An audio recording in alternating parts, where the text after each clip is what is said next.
Iran shot down an unmanned U.S. military drone like this one. That is not in question. What is clear, where the two sides disagree, is where the drone was flying at the time.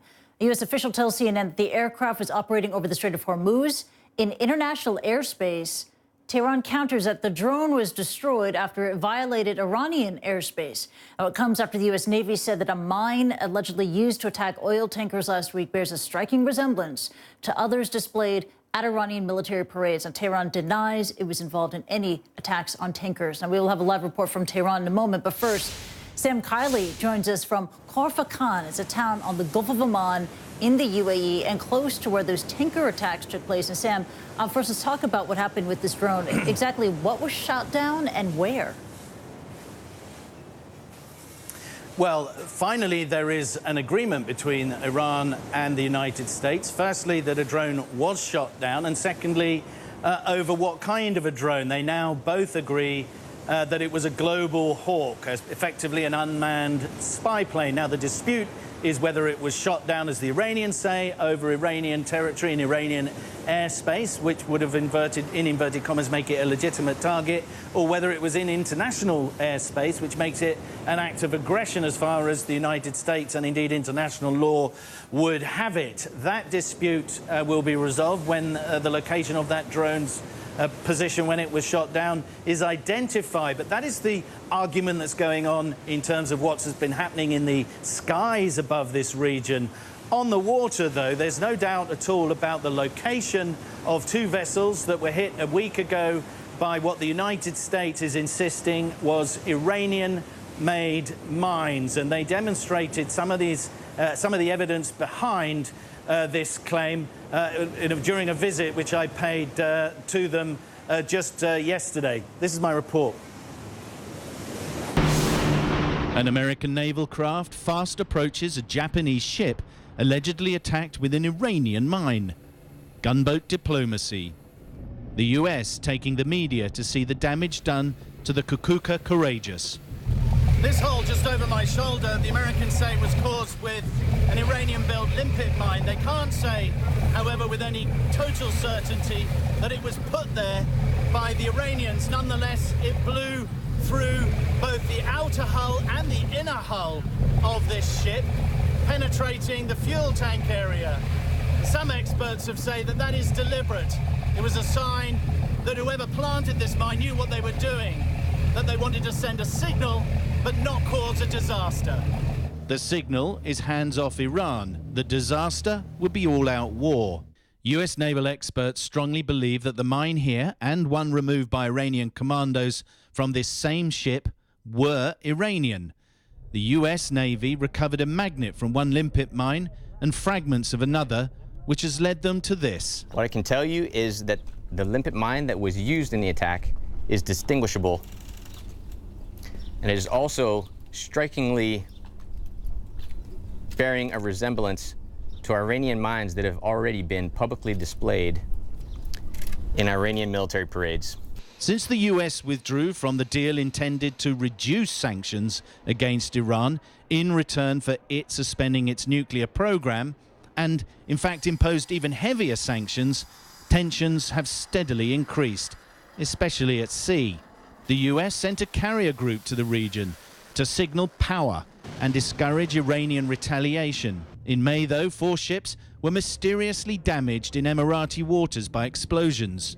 Then the Kukuka Courageous and the Front Altair, a Norwegian-owned tanker, were both attacked last week.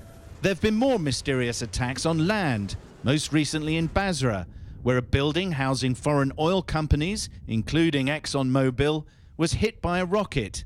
The US has blamed Iran for many similar attacks.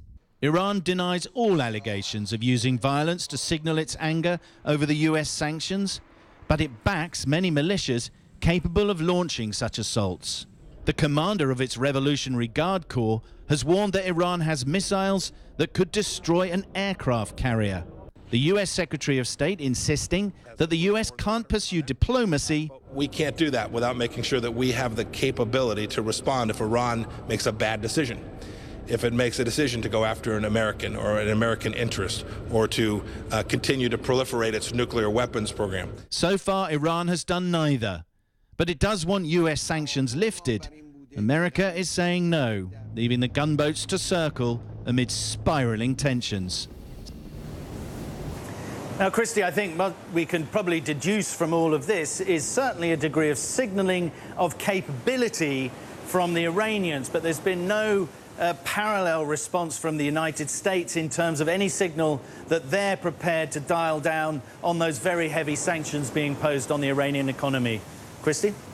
Yeah, the sanctions, the accusations of tanker attacks at sea, this U.S. drone being shot down, tensions in the region are indeed, as you put it, spiraling. Sam Kiley reporting live. Thank you. And let's go straight to Tehran. Fred Pleiken joins us from the Iranian capital. And Fred, we have these conflicting accounts from the U.S. and Iran about this unmanned drone, where it was when it was shot down.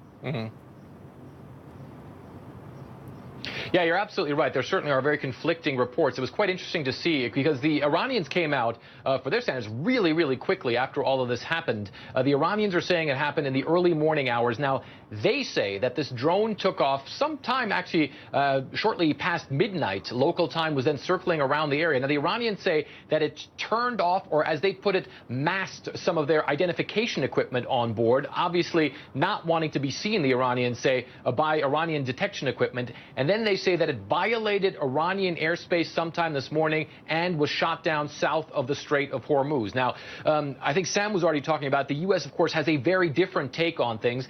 They say that the drone was shot down over international waters in the Strait of Hormuz, and that's why the U.S. says that this was an unprovoked attack. Now, the Iranians, nevertheless, of course, very angry, they say, about what happened. The unit that shot this drone down is Iran's most elite military unit, the Revolutionary Guard Corps. And the head of the Revolutionary Guard Corps said that the shooting down of this drone is a very clear message to the United States that Iran is drawing a red line. Let's listen into what he had to say.